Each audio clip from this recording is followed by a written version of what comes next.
Good morning students, कैसे हैं आप सब लोग और आपकी तैयारी कैसी चल रही है। मेरे ख्याल से अच्छी ही चल रही होगी।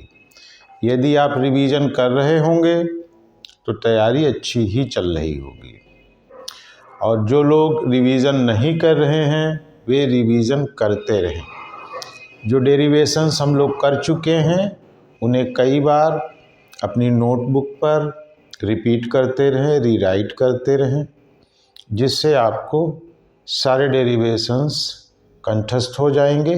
आज हम लोग एक डेरिवेशन और करेंगे, और ये डेरिवेशन ये है कि समांतर प्लेट संधारित्र की धारिता तो हमें निकालनी है। ये पहले वीडियो में हम लोग देख चुके हैं, लेकिन उस समांतर प्लेट संधारित्र के बीच में यदि हम कोई परावैद्युत पदार्थ भर दें, जैसे कि यदि बीच में मेटल भर दें तो परावैद्युतांक इन्फिनाइट हो जाएगा। या कोई अन्य पदार्थ लें, माइका ले लें, कुछ भी ले सकते हैं परावैद्युतांक के रूप में। परावैद्युत पदार्थ कुछ भी फिल कर सकते हैं। तो जो समांतर प्लेट संधारित्र है उसमें यदि हम लोग कोई परावैद्युत पदार्थ भर दें तो हमें देखना ये है कि उस स्थिति में क्या फर्क पड़ता है, अर्थात उस कैपेसिटर पे, उस संधारित्र पे, उसकी धारिता पे क्या प्रभाव पड़ता है। क्या धारिता बढ़ती है कि घटती है, ये हम लोग आज देखेंगे।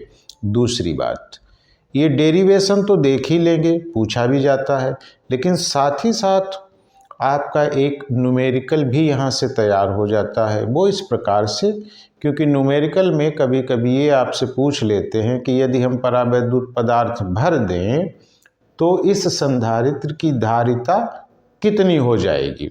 तो चलिए देखते हैं। सबसे पहले तो हम लोग एक समांतर प्लेट संधारित्र बना लेते हैं।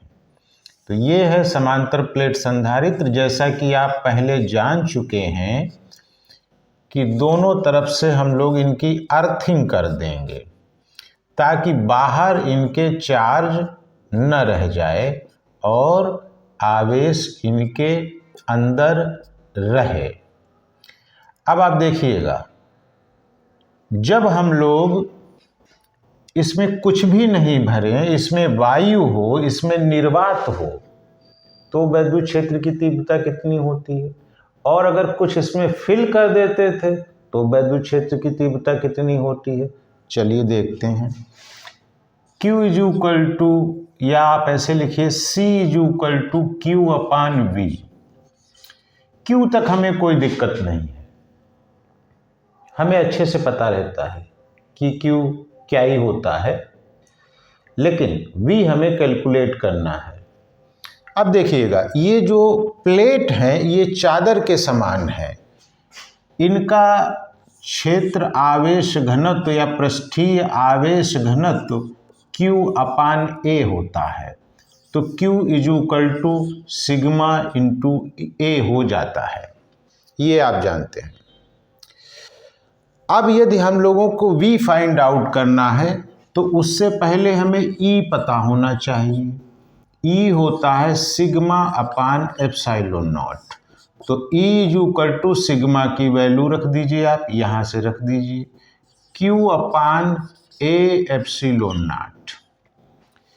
ये उस स्थिति में वैद्युत क्षेत्र की तीव्रता है जब हम लोग इसके अंदर कोई भी पदार्थ फिल नहीं करते, कोई परावैद्युतांक इसमें नहीं डालते। लेकिन यदि डालें तो ये तो पहली कंडीशन हो गई, जब हमने परावैद्युतांक इसमें कोई नहीं लिया। दूसरी कंडीशन में देख लेते हैं, जब हम कोई परावैद्युतांक लेते हैं तब क्या होगा। सपोज कीजिए ये हमने पूरा फिल कर दिया है, पूरा फिल कर दिया है, तो क्या ही हो जाएगा, तो हो जाएगा A epsilon not into K। ये हमने एक परावैद्युतांक या परावैद्युत पदार्थ इसके अंदर फिल कर दिया E1 और E2 के रूप में। लेकिन ऐसे आप निकाल लेंगे, मुझे मालूम है, आप E यहाँ से निकाल लेंगे और E से V कैलकुलेट कर लेंगे और V से फिर आप कैपेसिटी कैलकुलेट कर लेंगे या कैपेसिटेंस जिसको आप कहते हैं धारिता। तो थोड़ा सा देख लेते हैं कैसे ही करना हमें। एक कंडीशन वो है जो पहले हम लोग डेरिवेशन कर चुके हैं जिसमें परावैद्युतांक नहीं फिल किया था। तो V is equal to E into D होता है, आप जानते हैं।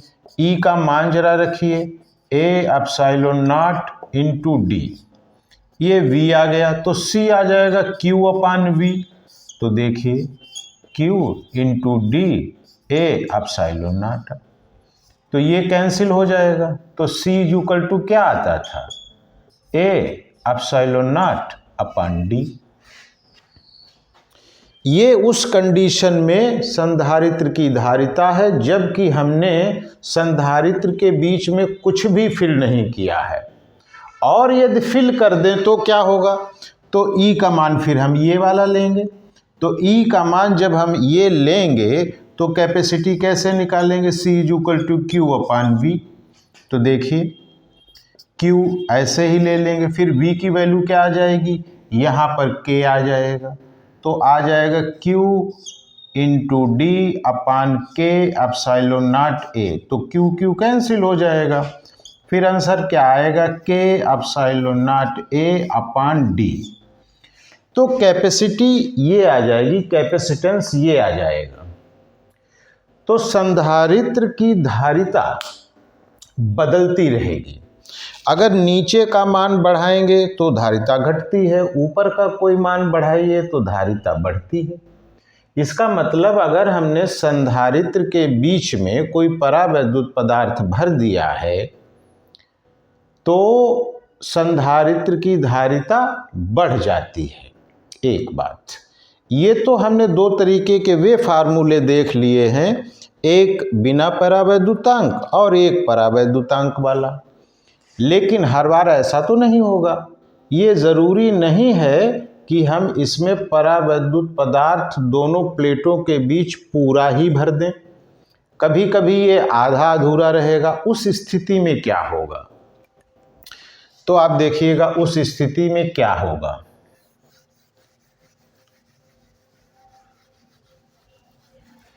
तो उस स्थिति में दो बातें उत्पन्न हो जाएंगी। देखिएगा, सपोज कीजिए कि हमने इतना परावैद्युतांक युक्त परावैद्युत पदार्थ इसके अंदर फिल कर दिया है जिसकी थिकनेस स्मॉल टी है और दोनों प्लेटों के बीच की दूरी आप जानते हैं d होता है, ठीक है। अब इसकी थिकनेस t है। तो हमें ये बताइए कि अगर हम वायु का एरिया लें, वायु कितने में है, तो इधर भी वायु है इधर भी वायु है, तो D में से अगर T घटा दें, यहाँ देखिए V equal to E into D, तो E इंटू डी का मतलब क्या है, इन प्लेटों के बीच की ही तो दूरी थी। अब उसमें आपने ये अलग से फिल कर रखा है T, तो D माइनस टी, तो यहाँ हो जाएगा D माइनस टी, ये E1 हो गया। अब आप बताइए, यहाँ आके बताइए कि अगर हमें इस परावैद्युत पदार्थ का V निकालना हो तो आप कहेंगे E2 और इनटू बचेगा क्या, यही तो T, यही तो निकालना है। अब इस V को देखिए, E1 की जगह हम लोग क्या लिखेंगे, ये मान Q upon A epsilon not और D माइनस टी, ठीक है। अब इसमें आइए, इसके लिए देखिए Q upon A epsilon not K into T, ये देखिए। अब इन दोनों को हमें ऐड कर देना है, इन दोनों को ऐड कर देना है।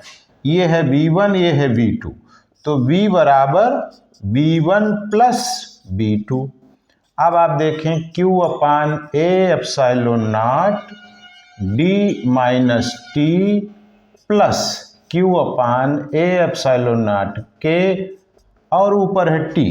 अब आप देखिए क्या ये कॉमन है, देखें दोनों तरफ एक ही जैसा है, यदि कॉमन है तो बाहर ले लीजिए Q upon A epsilon naught, फिर ब्रैकेट में क्या बचेगा, d minus T plus t upon k, ये बचा है।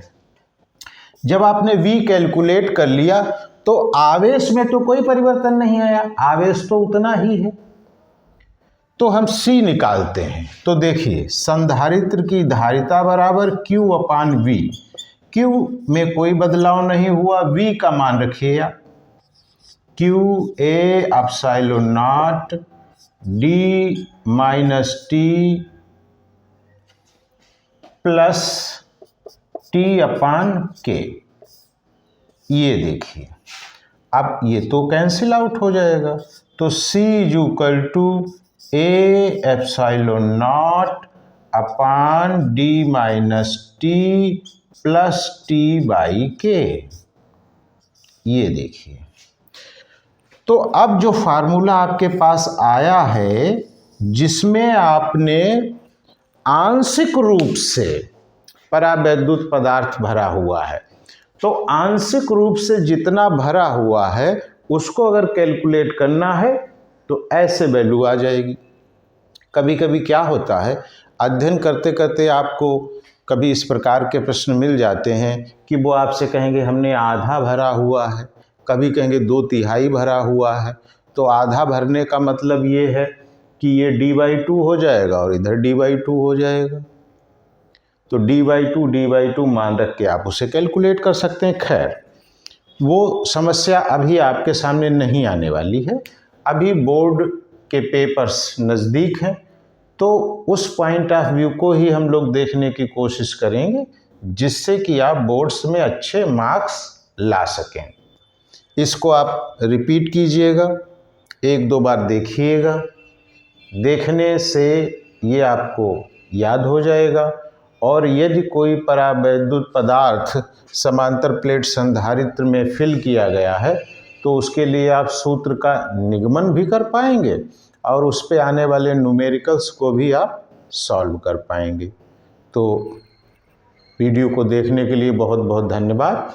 और आप लोगों से ये कहेंगे, आप अपने जानने वाले परिचित व्यक्ति जो कि तैयारी कर रहे हैं, जिन्हें फिजिक्स जानना है, तो उनके लिए आप ये चैनल सब्सक्राइब कर लें और उन्हें भी शेयर कर दें। बहुत बहुत धन्यवाद।